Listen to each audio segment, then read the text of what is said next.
Hi friends, ఇప్పుడే సమర్పించిన market set close కి స్వాగతం. ఇక ఈ రోజు fresh week first day and fresh month first day కూడాను అండ్ ఇండెక్స్ కూడా ఒక ఫ్రెష్ హై హిట్ అవటం చూసినాం.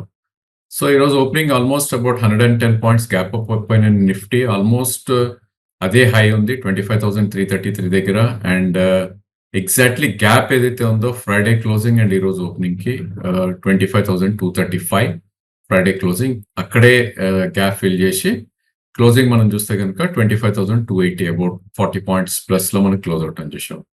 ఇక ఈ రోజు క్లోజింగ్ తర్వాత మనకి సపోర్ట్ పాయింట్స్ ఏవైతే ఉన్నాయో సిగ్నిఫికెంట్లీ అప్ ఉన్నాయి. మనం ఆల్వేస్ అనుకుంటాం 3 days లో ఏదైతే ఉందో ఇమీడియట్ సపోర్ట్ మనకు ఉంటుంది అని. సో ఇప్పుడు 3 days లో మనం చార్ట్స్ లోకి వెళ్ళి చూస్తే 24,998 and of course second support మనందరికి తెలిసిందే. ఎవ్రీ టైం మనం అనుకుంటాం 20-day moving average exponential moving average మనం తీసుకుంటాం 24,799. సో 24,998 అండ్ 24,799 అనేది ఒక డిమాండ్ జోన్ గా మనకి వర్తిస్తుంది.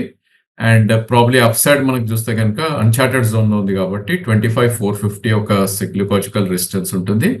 మేబీ దాని తర్వాత 25,700 కూడా వెళ్ళే ఛాన్సెస్ ఉంటుంది. సో ఇప్పుడే మనకి మంత్ స్టార్ట్ అయింది కాబట్టి ఇంకా లాట్ ఆఫ్ డేస్ ఉన్నాయి మంత్లీ ఎక్స్పైరీ కాబట్టి ఒక ప్లే అనేది కొనసాగుతుంది. డెఫినెట్లీ ఈ స్టేజ్ లో షార్టింగ్ ఆపర్చునిటీస్ అయితే ఎక్కడ కనపట్లేదు. ఎందుకంటే ఎవ్రీ డే న్యూ హైస్ మనకు రావటం చూస్తున్నాం. ఆల్మోస్ట్ 13th డే ఈ రోజు ఆల్ గ్రీన్ బార్స్ చూసాం. సో యాజ్ లాంగ్ యాజ్ 24,800 పైన ఉన్నంత కాలం there is no threat to Nifty and probably upside వెళ్ళే ఛాన్సెస్ ఎక్కువ ఉంటుందని అనుకోవచ్చు. ఇక వారాంతంలో మనకి ఆటో స్పేస్ నుంచి నెంబర్స్ రావటం చూసాం. సో ప్యాసింజర్ వెహికల్ కానీ కమర్షియల్ వెహికల్ కానీ సిగ్నిఫికెంట్ గా డౌన్ వచ్చాయి మంత్ ఆన్ మంత్ మనం చూసుకుంటే కనుక. సో వాటికి అనుగుణంగా స్టాక్ ప్రైసెస్ కూడా రియాక్ట్ అయ్యాయి అండ్ అదేవిధంగా టూ వీలర్స్ లో ఒక 3 to 5% సేల్స్ కొద్ది పెరగటం చూసాం. సో ప్రాబ్లీ అక్కడ కూడా there is some reaction in those stocks గా మనం చెప్పుకోవచ్చు. ఇక Bajaj as a space probably ఈ గ్రూప్ మొత్తం కూడా బయింగ్ కొనసాగుతుంది. దానికి ప్రధానమైన కారణం ఏదైతే ఉందో బజాజ్ హౌసింగ్ ఫైనాన్స్ ఏదైతే ఉందో ఐపో ఇష్యూ రాబోతోంది త్వరలోనే. కాబట్టి ఈరోజు బజాజ్ ట్విన్స్ రెండు కూడా ఆల్మోస్ట్ 3 to 4% మధ్యలో పెరగటం చూసాం. ఆఫ్ కోర్స్ ఇందాకే అనుకున్నట్టు టూ వీలర్ సేల్స్ కొద్దిగా బాగున్నాయి కాబట్టి బజాజ్ ఆటో కూడా ఒక 2% పెరిగింది. మేబీ అదొక రీజన్ కావచ్చు. ప్లస్ బజాజ్ హౌసింగ్ ఏదైతే ఐపీఓ వస్తుందో అది కూడా ఒక రీజన్ అని చెప్పుకోవచ్చు మనం. ఇక IT names and FMCG names లో కొన్ని స్టాక్స్ ఒక మంచి మూవ్ రావటం చూసాం. హెచ్సిఎల్ టెక్ కానీ లేదంటే బ్రిటానియా కానీ నెస్లే ఐటీసీ లాంటి స్టాక్స్ లో ఒక మంచి మూవ్ రావటం చూసాం. ఇంకా other names like banking financials లో మనం చూస్తే కనుక probably IndusInd bank and insurance companies లో ఈరోజు మళ్ళా కొద్దిగా పాజిటివిటీ రావటం చూసాం. ఇంకా other names like Kotak and probably ICICI bank లాంటిలో కొద్దిగా పాజిటివిటీ రావటం చూసాం. నిఫ్టీని డ్రాగ్ చేసిన ఇవాళ సెక్టర్ వైజ్ మనం చెప్పుకోవాలంటే కనుక first it is metal and దాని తర్వాత ఫార్మాగా చెప్పుకోవచ్చు. So last couple of days గా వీక్ అవుతున్న మెటల్స్ లో ఈరోజు మళ్ళా సెల్లింగ్ కొనసాగింది. సో స్టాక్స్ లైక్ హిండాల్కో కానీ జేఎస్డబ్ల్యూ ఎనర్జీ కానీ ఇంకా other names like Tata steel ఈ మూడు కూడా నెగటివ్ గా ట్రేడ్ అయ్యాయి. ఇక ఫార్మాలో బిగ్ ప్రాఫిట్ బుకింగ్ అని అనుకోవచ్చు. సో బిగ్ కట్స్ లేకపోయినా కూడా స్వల్పంగా 2 to 2.5% కరెక్ట్ అవటం చూసాం. Divi's lab, Aurobindo pharma, sorry doctor Reddy labs, Aurobindo is not in F and O and అదేవిధంగా సిప్లా లాంటి స్టాక్స్ లో ఇంకా వాటితో పాటు పబ్లిక్ సెక్టర్ ఎంటర్ప్రైజెస్ లో probably all the stocks were weak. So మనకి ఎన్టీపీసీ నుంచి చూసుకుంటే కనుక ONGC, power grid, coal India అన్ని కూడా నెగటివ్ గా ట్రేడ్ అవుట్ చూసినాం. ఇక బ్యాంక్ నిఫ్టీ విషయానికి వస్తే కనుక దో మనకి ఆల్మోస్ట్ 250 పాయింట్స్ పైన గ్యాప్ అప్ ఓపెన్ అయినప్పటికీ అదే హై ఉంటుంది చూసాం. సో 51,579 ఓపెన్ ఉంది. హై కూడా అదే 51,579 అండ్ లో వచ్చేసరికి 51,300 అబౌట్ రావటం చూసాం.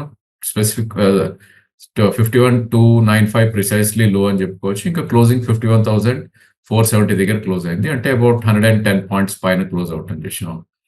బట్ బ్యాంక్ నిఫ్టీ మనకు చూస్తే కనుక చార్ట్స్ లో ప్రీవియస్ స్వింగ్ హైస్ ఏవైతే ఉన్నాయో అది కూడా దాటలేకపోతుంది. సో మనకి బ్యాంక్ నిఫ్టీలో స్ట్రెంత్ రావాలంటే కనుక మనం లాస్ట్ వీక్ కూడా డిస్కస్ చేసుకున్న లెవెల్స్ ఏవైతే ఉన్నాయో 15,609 అండ్ 51,609 అండ్ 51,877 ఈ రెండు లెవెల్స్ బ్రీచ్ అవుతేనే ప్రాబ్లీ ఒక నెక్స్ట్ ర్యాలీ వచ్చే ఛాన్సెస్ ఉంటుంది.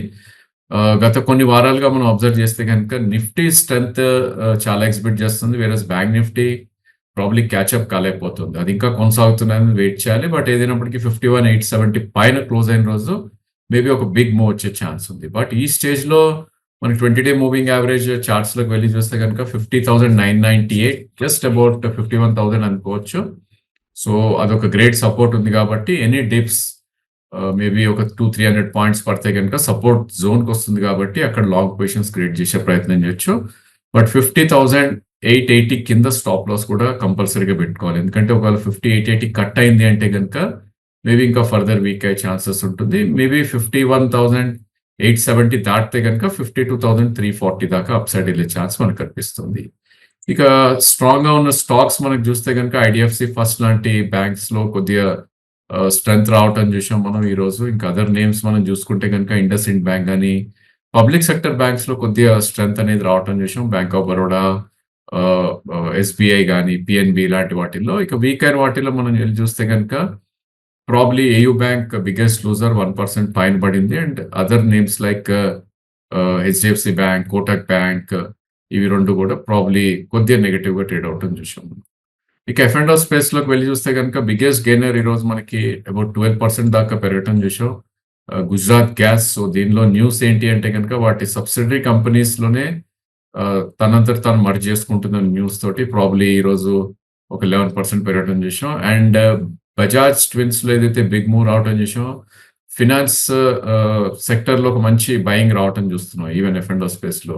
Right from credit card companies like SBI card గాని, క్యాపిటల్ లెండింగ్ కంపెనీస్ ఐతే బిర్లా క్యాప్, ఎం&ఎం, చోలా, ఐసీఐసీఐ, జనరల్ ఇన్స్యూరెన్స్‌లో, హోమ్ ఫైనాన్స్‌లో కెన్ఫిన్ హోమ్ ప్రాబబ్లీ ఇవన్నీ కూడా ఒక విన్నర్స్ లాగా స్టూడ్ అవటం చూసాం. అండ్ ఫర్టిలైజర్ స్పేస్‌లో కొద్దిగా బయింగ్ రావటం చూసాం. స్టాక్స్ లైక్ చంబాల్ అండ్ జీఎన్ఎఫ్‌సిలో పాజిటివిటీ ఉంది. అగైన్ పెయింట్ అండ్ సిమెంట్ స్టాక్స్‌లో కొద్దిగా బయింగ్ రావటం చూసాం. JK cement and Berger paints లాంటి స్టాక్స్‌లో ఒక పాజిటివిటీ అనేది రావటం చూసాం. ఇక నిఫ్టీలో ఏదైతే సెక్టర్ అండర్ పర్ఫార్మ్ చేసిందో ఇక్కడ కూడా ఆ సెక్టరే కొద్దిగా డిప్రెస్డ్‌గా ట్రేడ్ అయిందని చెప్పొచ్చు. Pharma names lot of stock granules గాని లేదంటే గ్లెన్మార్క్ గాని, లారస్ ల్యాబ్ లాంటివన్నీ వాటిల్లో ఒక మంచి ప్రాఫిట్ బుకింగ్ అనేది రావటం చూసాం. టొరెంట్ ఫార్మా కూడా మనకి ప్రాఫిట్ బుకింగ్ రావటం చూసాం. ఇక క్యాపిటల్ గూడ్స్‌లో ఈరోజు కొద్దిగా ప్రాఫిట్ బుకింగ్ కొనసాగింది. ఏబీబీ అండ్ సిమెంట్స్ లాంటి స్టాక్స్‌లో. డిఫెన్స్ స్పేస్ స్టాక్స్‌లో కొద్దిగా వీక్‌నెస్ అనేది ఎగ్జిబిట్ చేయటం చూసాం. ఇక హై బీటా నేమ్స్‌లో ఎస్పెషల్లీ డిక్సన్ మనం చూస్తే గనుక లాస్ట్ ఫ్రైడే కూడా ఒక క్లియర్ రెడ్ బార్ రావటం చూసాం. ఆఫ్‌కోర్స్ డోజీ ఫార్మేషన్ ఫ్రైడే లో కింద కూడా ఈరోజు క్లోజ్ అవటం చూసాం. ఇన్‌ఫాక్ట్ ఇది షార్ట్ టర్మ్ మూవింగ్ యావరేజ్ అయితే 12,605 ఉందో ఆల్మోస్ట్ అది కూడా కట్ అయింది ఈరోజు ఒక స్టేజ్‌లో. 12,490 లో రావటం చూసాం. ఇంకా అదర్ నేమ్స్ లైక్ పాలీక్యాప్ గాని, ఇండస్ టవర్స్ గాని ఇవన్నీ కూడా కొద్దిగా వీక్‌గా ట్రేడ్ అవ్వటం చూసాం. ఇక మెటల్ స్పేస్ ఏదైతే ఫ్రంట్ లైన్‌లో వీక్‌నెస్ వచ్చిందో ఇక్కడ కూడా అదే వీక్‌నెస్ చూసాం. నాల్కో, హిండాల్కో, హిందుస్థాన్ కాపర్ ఇలాంటి స్టాక్స్‌లో ఒక సెల్లింగ్ అనేది రావటం చూసాం. సో క్యాష్ సెగ్మెంట్‌లో స్టాక్ రొటేషన్ కొనసాగుతుంది. ఇక ఈరోజు 2 కొత్త స్టాక్స్ ఏవైతే తెర మీదకి వచ్చాయో న్యూ హైస్ దగ్గర ఒకటి ఎల్జీ బ్రదర్స్‌గా మనం చెప్పుకోవచ్చు. స్టాక్ ఆల్మోస్ట్ 8% పెరగటం చూసాం. ఇంకా one more name torque. So మనం ఇది ఫ్రైడే రోజు వీడియోలో కూడా డిస్కస్ చేయడం జరిగింది. ప్రాబబ్లీ ఆల్ టైమ్ హై ఏదైతే ఉందో అది బ్రీచ్ అవుతుంది అని అది ఈరోజు అవ్వటం చూసాం. ఇంకా స్టాక్స్ ఏవైతే లో నుంచి రికవరీ అయ్యాయో వాటిల్లో మనం చూస్తే కనుక జియో ఫైనాన్స్ ఆల్మోస్ట్ ఒక 8% పెరగటం చూసాం. అదాని పవర్ ఒక 6% పెరగటం చూసాం. అదేవిధంగా క్యాంప్స్ 3.5%, ప్రాబబ్లీ వరండా 3%, మోతిలాల్ ఓస్వాల్ ఒక 3% పెరిగింది. ప్రికామ్ అండ్ పిఓసిఎల్ లాంటి స్టాక్స్ లో 6-7% అప్ మూవ్ రావటం చూసాం. And Shobha, spark and SJVN లో మేబీ ఒక 3-5% దాకా అప్ మూవ్ రావటం చూసాం. అండ్ కొన్ని స్టాక్స్ లో ప్రాబ్లీ సెల్ ఆఫ్ కి గురవటం చూసాం. అది మేబీ ప్యూర్ ప్రాఫిట్ బుకింగ్ అని అనుకోవచ్చు. ఎందుకంటే ఎక్కడా కూడా క్రాక్స్ అయితే కనపడట్లేదు, ఓన్లీ రిట్రేస్మెంట్స్ కనపడుతున్నాయి.